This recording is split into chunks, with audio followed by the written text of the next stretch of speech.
Welcome back to the Four Podmen, the wrestling podcast we bring you each and every week on the Dynamo Podcast Network. Head over to YouTube, smash that subscribe and bell notification button.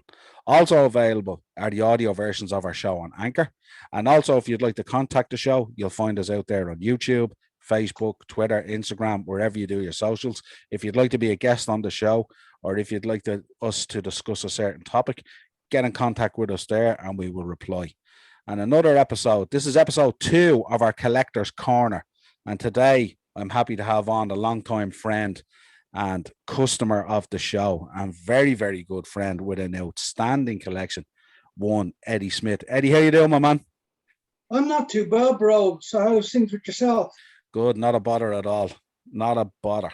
I came up with this idea of an extra show for the Four Podmen because I know that most wrestling fans are heavy collectors. Like, they love collecting memorabilia, DVDs, t-shirts, figures, signed merchandise and all that kind of stuff. So I thought it would be a nice episode to look into individual people's collections, pick out some key pieces that remind them of good times back in their youth or their childhood, or nostalgia pieces from times they remember, either matches or moments in wrestling that they loved.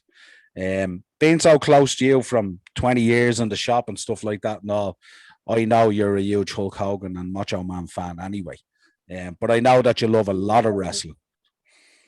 Yeah. So I go back. Oh, sorry. Yeah, no, you're fine. When I thought of this concept for a Collector's Corner episode, you were one of the first guys that came to mind because I know you're such a big collector of wrestling merchandise. So yeah, tell us first memories of getting into wrestling and stuff like that and becoming a fan. When did that all begin?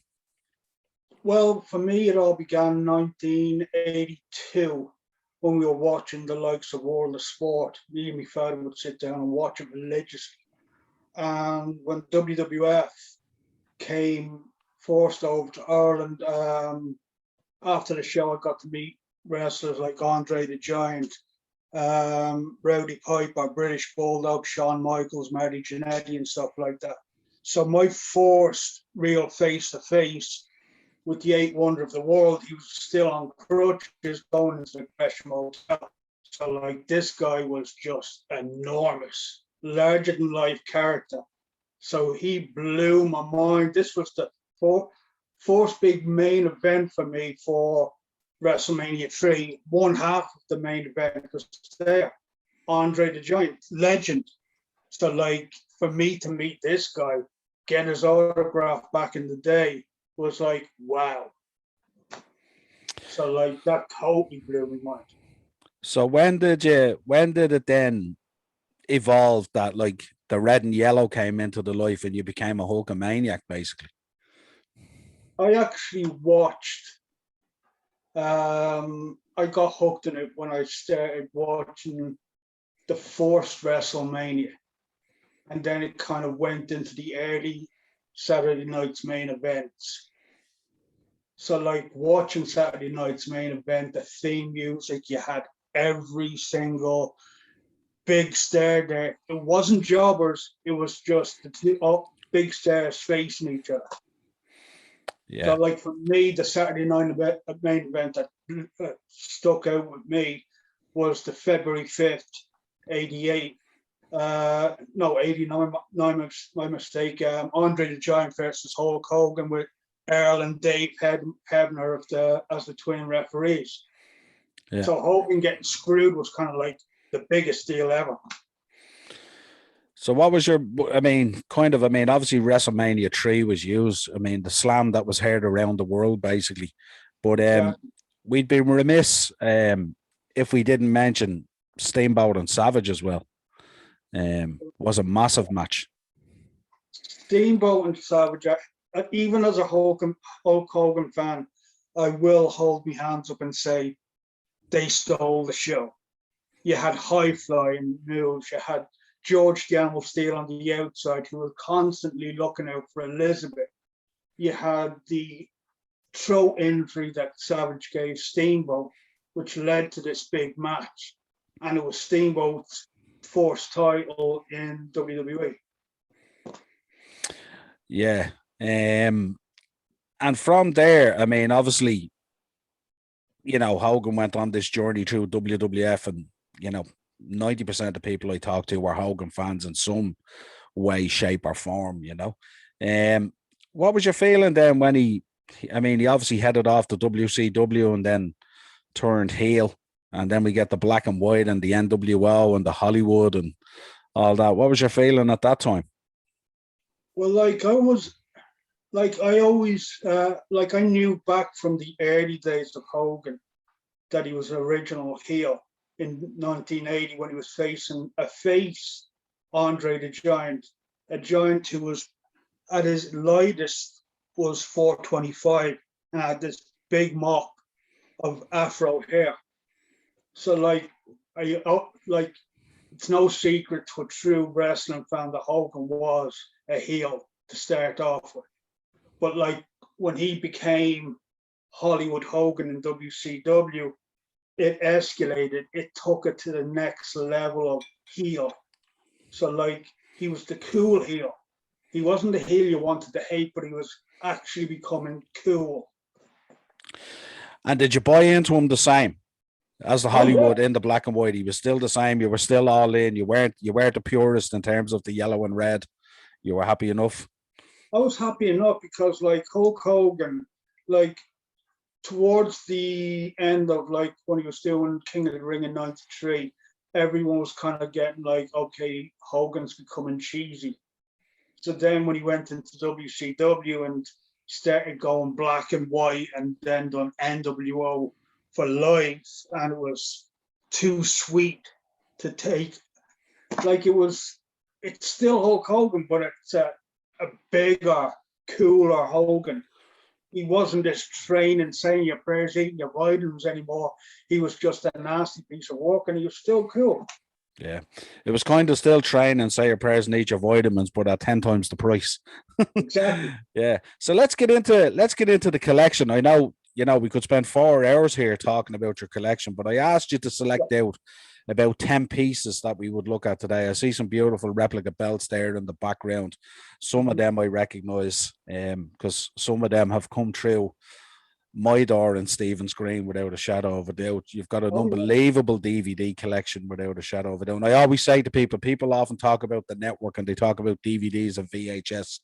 The purest of wrestling fans and the collectors always continue their DVD collection and their VHS collection, because now with everything going on to Peacock and stuff like that, and people, stuff getting cut and segments getting cut out and all, nearly the purest, untouched way to watch wrestling is on your old VHS or your DVDs. And people don't always recognize that. I see some Hasbro's there as well. I recognize Demolition is there and a couple of others. Absolutely classic stuff. So kick us off. Show us the first piece there you want to show us. Right. Well, this was pre-Wrestling Mania, the shop that legends are fucking going to see. So I was my granddad, he often went to America. So he knew that I was into wrestling. So he actually got me my first autographs, which was of Kerry Von Erich and Ultimate Warrior. So he got these as a part of a fan club. So so I got them for a couple of years, but they would be my two first favorite autographs from back then. Great choice. I mean, the Warrior and also Kerry Von Erich. I was only watching again.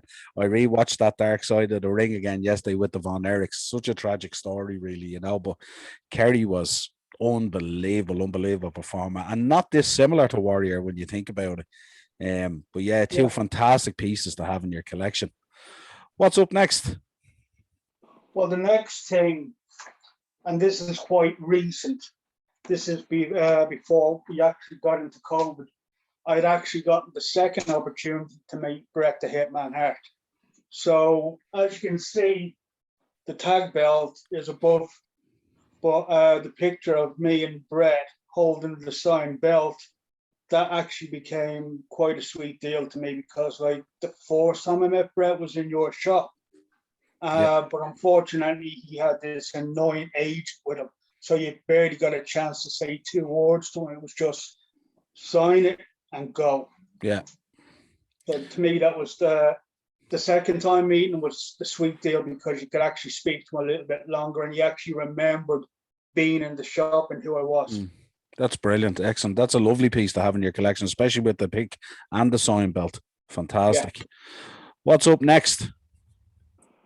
Well, the first big pay-per-view that was actually put into the newspapers and people were actually betting on it. It was the Mega Powers versus the Mega Bucks. So there's a signed picture of the Mega Powers, Elizabeth, Macho Man, and Hogan. So like SummerSlam was a huge event back in 1988. All the Irish papers were kind of saying, you got to bet on this. It's going to make money. So like, it was still kind of like, okay, this was strange. People were actually betting on WWF wrestling. It's mad. Beautiful, beautiful piece to have, especially with Randy and Liz gone, you know, beautiful piece to have. Yeah. What's up next? Well, as a kid growing up, like you always had to have the WWF magazine on a monthly basis. So I was running to Easton every single month to pick up me copies.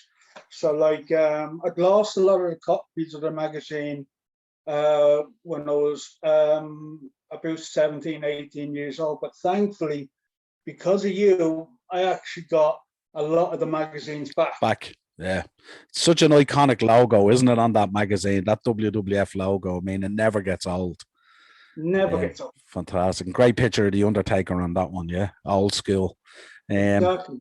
What's up? What's next? Well, again, we're talking about legendary Hall of Famers. So like you've got the Hall of Fame statue, a miniature version of the late, great Andre the Giant.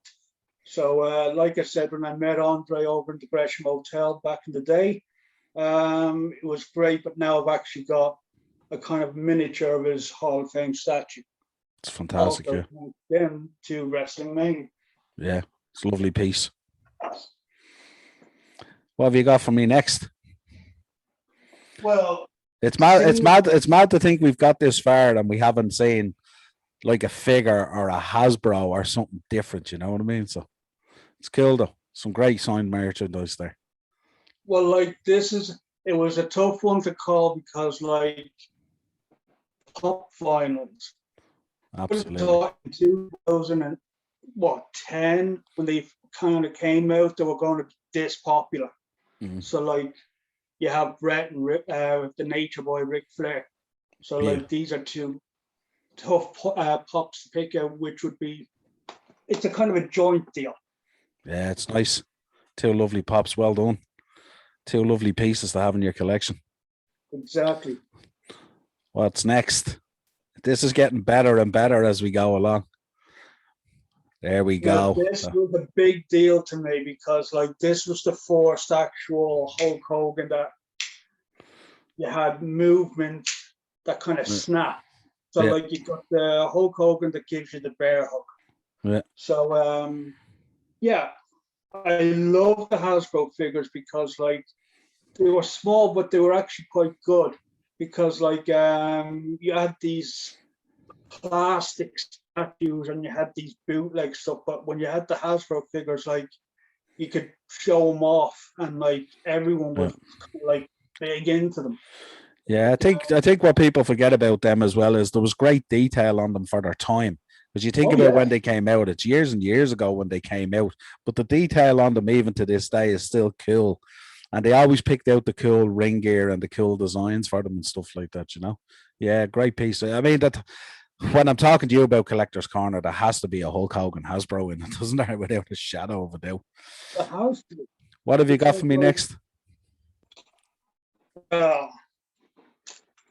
Probably the greatest belt WWE ever had, the Winged Eagle.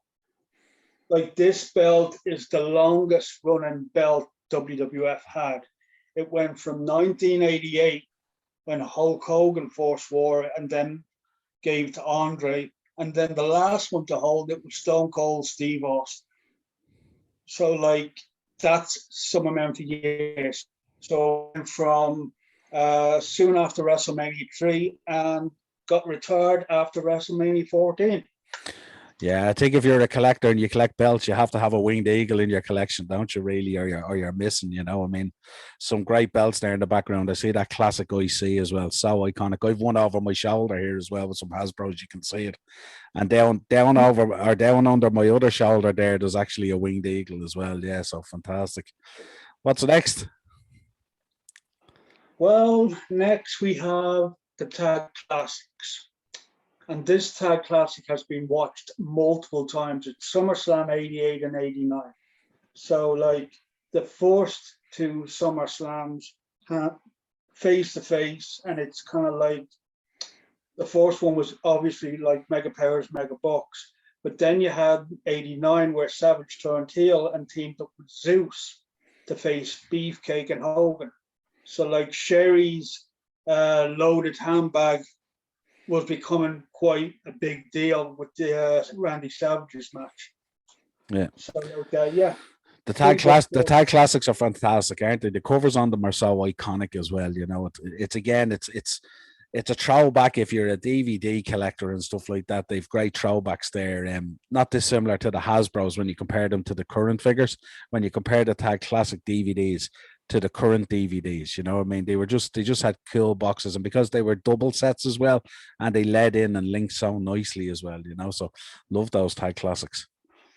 Well, like, the good thing about the Tag Classics is you got the classic poster covers. You didn't have any kind of retro kind of remakes. It was just old school classic. Yeah, that's what I mean. They always look fantastic. The designs even back then were really, really cool. Like, yeah. Anything else? What else have you got for me? Well, obviously, if you have a winged eagle, you've got to think of the World Heavyweight Championship. Originally WCW until Vince bought WCW and made it the WWE World Heavyweight Championship. Still a beautiful belt, but not as good as the Winged Eagle. Yeah, it's an absolute iconic belt without a shadow of a doubt. I actually have one here right now above my head, signed by Goldberg. It's on the wall there. So I love the big gold is my favorite belt. My favorite belt in terms of design. When you think about a championship, you look at that belt and it's everything, it parallels there to like an Olympic gold medal or, some of these iconic pieces that you would win as a champion. I love the big gold belt. Anything else you want to show us, sir? Well, you have to go with, like, the undisputed belt. Now, to me, like Jericho, everyone's going to have their opinions. I think Jericho should have been actually given this belt to start. But H got his way and he was the first one to hold. Yeah. Yeah, it was an interesting time, isn't it, when they transitioned the two belts out and made the Undisputed one. And then they delivered the Undisputed too, I think, remember, for Brock and stuff like that. It was a slightly different design, but a much bigger belt, bigger version of it. The one H had was the smaller V1 version, But again, a kind of a beautiful, kind of iconic type of belt, But I don't think a lot of our listeners or viewers would disagree with you there in terms of maybe Jericho should have held it first and then passed it to Triple H, Well, like, not a lot of people would remember that the World Heavyweight Championship was actually brought in by Ric Flair when he was going as the real world champion. Yeah. So, like, the Undisputed belt is actually quite a sweet belt, but I'm more into the smaller version of it than the large one, which was Rock's choice because he wanted to have a bigger belt. Yeah. In terms of your collection, is there a piece that you would love to have, or an autograph that you would love to have that you don't have, or a meet and greet that you would have loved to do that you didn't get the chance to do?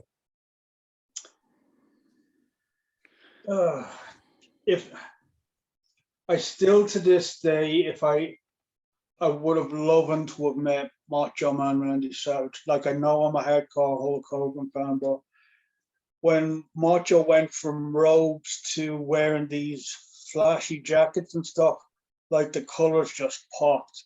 And he was so, like, when you listen to the way he talks, when he just styled and profiled into that ring, he was just animated, is the Yeah. best way to describe him.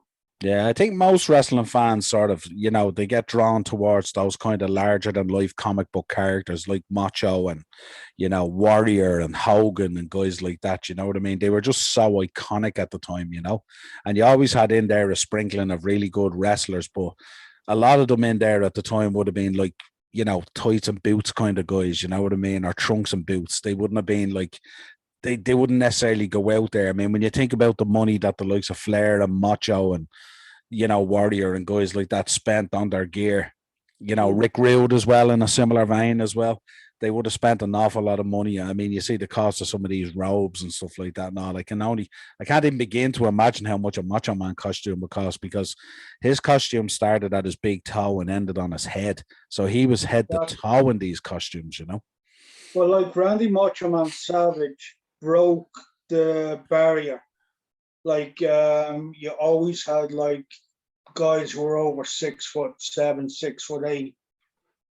Like a lot of people would say Shawn was the first smaller wrestler to hold the WWE Championship, or Brett, but it was actually, in my eyes, it would have been Randy as one of the originals to be one of the smaller guys to hold the WWF Championship.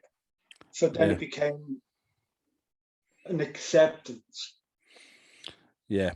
Yeah, it was kind of like, and not that Randy was small, but he was just like, in comparison to Hogan and Andre and those type of guys, he was obviously small compared to them, But certainly started that pathway down to, I mean, I seen on one of your belts there, you have a Rey Mysterio name played on it, so that's facts in terms of how this pathway they went down, where it wasn't actually evolving. It evolved into not so much a big man sport, but more on sort of talent and how you could get yourself over with the fans and stuff like that. No, so yeah, but it's great to see. I mean, we tip our hat to Macho Man, absolutely outstanding.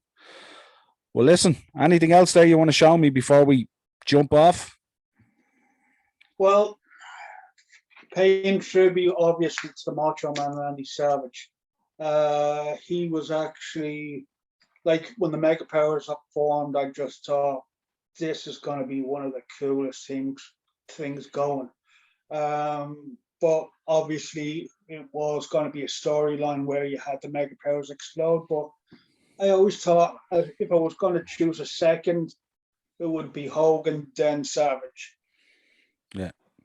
Yeah, and then he went on, of course, with Warrior to do the Ultimate Maniacs as well, which was cut short as well, which could have been absolutely out there in outer space, basically, when you think about those guys pulling promos.